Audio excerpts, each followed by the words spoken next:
Doctor ये अंगूठा डालता है, मैं अगर एक नहीं एक दोनों हाथ का डालता है, मतलब अगर एक हाथ का अंगूठा डाला और मैं एक हाथ का निकालती हूँ फिर ये दूसरा डाल लेता है, दूसरे हाथ का डाल लेता है। और मैं इसको एक्टिविटीज़ के और जब सोना है इसने सोते टाइम भी इसको अंगूठा डाल के ही नींद आती है, और अगर मैं अंगूठा निकाल के इसको सुलाने की कोशिश करती हूँ तो भी ये नहीं सोता है। तो जैसा कि अभी आप लोगों ने सुना, पेशेंट्स की ये कंप्लेंट रहती है कि बच्चे नॉर्मली थंब सकिंग की आदत डाल लेते हैं और सोने से पहले उन्हें अंगूठा मुंह में चाहिए ही, और बहुत मुश्किल होती है बच्चे को इस आदत से छुटकारा दिलाना। तो आज हम बात करेंगे थंब सकिंग के बारे में। क्या ये नॉर्मल है, एबनॉर्मल है, किस एज तक नॉर्मल है, क्या क्या इसके नुकसान है और कैसे बच्चे को इस हैबिट से छुटकारा दिलाया जा सकता है। नमस्कार, मैं हूं doctor Savita Chaudhary and this is my clinic, Shubham child and adolescent clinic. Thumb sucking एक नॉर्मल फिनोमिना है, इट्स अ नॉर्मल हैबिट जो सकिंग का जो रिफ्लेक्स है बच्चा माँ के पेट में सीखता है, यही एक वो रिफ्लेक्स है जिसके कारण बच्चा दूध पी पाता है। Sucking reflex is a normal reflex, और 6 मंथ से लेके 2 इयर्स तक की जो एज है, इस एज पर अगर बच्चे को ये आदत रहती भी है, थंब सकिंग की आदत होती भी है, तो इससे बच्चे की ग्रोथ पे या स्पीच पे किसी भी तरह का कोई नेगेटिव इम्पैक्ट नहीं रहता है। इसलिए during this time even if the child is sucking thumb, तो पेरेंट्स को अननेसेसरली वरी करने की कोई भी जरूरत नहीं है। कभी कभी क्या होता है कि 2 साल के बाद भी बच्चे इस आदत को नहीं छोड़ पाते हैं। They get into the habit of thumb sucking, they are not able to quit this habit. फिर वो सोते समय, खाते समय, किसी भी तरह का काम करते समय ये करना चाहते हैं, अंगूठा या कोई भी फिंगर हाथ की मुंह में लेना चाहते हैं। ऐसा वो क्यों करते हैं?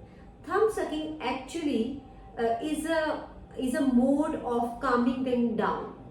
ये वो तरीका है बच्चों के पास जिससे कि वो अपनी एंजाइटी को, अपने स्ट्रेस को, अपने बोर्डम को, अपनी फ्रस्ट्रेशन को कम करते हैं। इसी तरीके से वो अपने आप को कूल डाउन करते हैं। तो अपने आप को काम डाउन करने के लिए वो थंब सकिंग का सहारा लेते हैं, और कभी कभी इतना ज्यादा हो जाता है कि उनके लिए ये आदत छोड़ना मुश्किल हो जाता है, and they get into the habit of thumb sucking. और 2 साल के बाद भी 3-4 साल, 4 साल, 5 साल, 6 साल तक भी बच्चे ये हैबिट कंटिन्यू करते रहते हैं।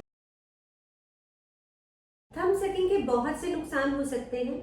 नंबर 1, वी ऑल नो कि जो जॉज होते हैं वो बहुत सॉफ्ट होते हैं बच्चों के, और जब बच्चा सक करता है अपना थंब तो उस पर अनड्यू प्रेशर पड़ता है अपर जॉ पर, और अपर जॉ और लोअर जॉ की स्पेस में मैल एक्लूजन होने की वजह से डेंटिशन में प्रॉब्लम आ सकती है।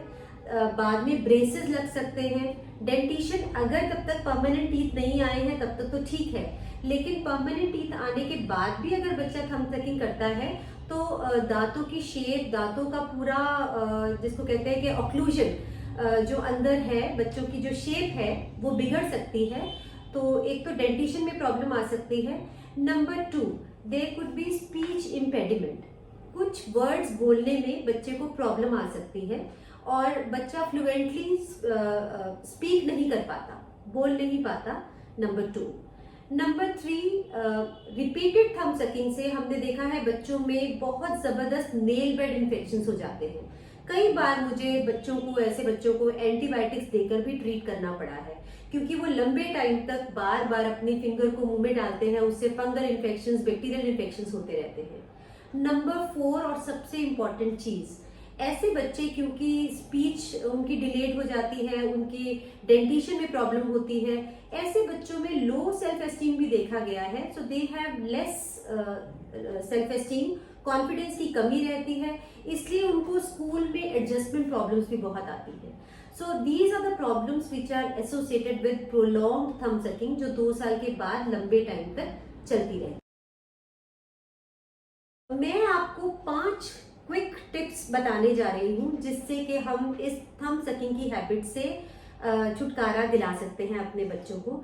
Number 1, there should be no confrontation. जब आप बच्चे के साथ कन्फ्रंट करते हैं, बच्चे को डांटते हैं, गुस्सा करते हैं, इससे उनका स्ट्रेस लेवल बढ़ता है, उनकी एंजाइटी बढ़ती है। हम सब जानते हैं कि अभी मैंने आपको बताया कि thumb sucking is a method to alleviate anxiety. जब बच्चे की एंजाइटी बढ़ेगी वो थंब सकिंग की हैबिट को बढ़ाएगा, घटाएगा नहीं। तो उनके साथ कन्फ्रंट ना करें, उन्हें प्यार से समझाएं, ये एक तरीका है। Number 2, the information that you give to the child should be as specific. Suppose आपका बच्चा 3 साल का है तो उसको समझाने का तरीका अलग होना चाहिए, और 6 साल के बच्चे को आप समझा सकते हैं कि क्या क्या नुकसान होते हैं थंब सकिंग के। और अगर बच्चे का बहुत ज्यादा मन करता है तो वो आपके पास आ सकता है, आप उसको उस समय सूद करेंगे, काम डाउन करेंगे, उसकी हेल्प करेंगे इस हैबिट से दूर जाने में। और 3 साल का अगर बच्चा है तो आप उसको कह सकते हैं कि अभी फॉर द टाइम बीइंग आप रात में ले सकते हो, लेकिन दिन में अभी आपको छोड़ना होगा। तो इस तरह से नेगोशिएट करके as specific negotiation should be there. Information इस तरह से देनी चाहिए कि बच्चे के समझ में आए। Number 3, you can provide an alternative method of soothing the child. आप बच्चे को कोई सॉफ्ट टॉय, कोई पिलो या कोई ब्लैंकेट या कोई ऐसी चीज जिससे कि वो अपनी एंजाइटी को दूर करे, थंब सकिंग की तरफ ना जाके वो उस चीज को अपनाए और अपनी एंजाइटी इस तरह से दूर कर पाए, आप वो उसको प्रोवाइड करें, एक ऑल्टरनेटिव प्रोवाइड करें जिससे कि उसकी ये हैबिट छूट सके। Number 4, positive reinforcement. सपोज आपके बच्चे ने आपकी बात मानकर कुछ घंटे का ब्रेक दिया है, थंब सकिंग नहीं की है, always reward your child. Follow the rule of positive reward, neither the punishment nor the nagging the child. अगर बच्चा आपकी बात नहीं मान रहा तो पनिशमेंट नहीं देनी है, लेकिन बच्चे ने आपकी बात मानी है तो उसको रिवॉर्ड जरूर देना है।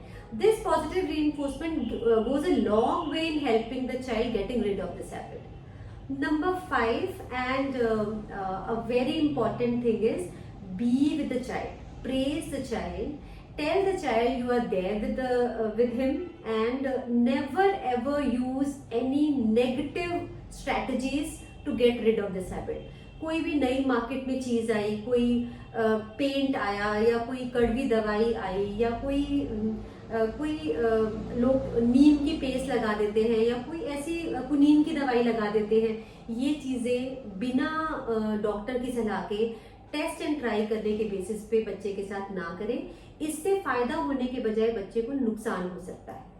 तो अगर आप ये 5 इंपॉर्टेंट टिप्स फॉलो करेंगे और ये समझेंगे कि थंब सकिंग 6 महीने से 2 साल के बीच में नॉर्मल होता है और कब कब ये एबनॉर्मल है और कैसे आप बच्चे की हेल्प कर सकते हैं इसके लिए, अगर आप ये फॉलो करेंगे तो definitely you will be able to help your child come out of it. हाँ, अगर आपने सारे स्टेप्स फॉलो कर लिए हैं और फिर भी आप अपने बच्चे को इस हैबिट से छुटकारा दिलाने में असमर्थ हैं, then you can come to us, you can take a medical advice and medical aid. We are there to help you out.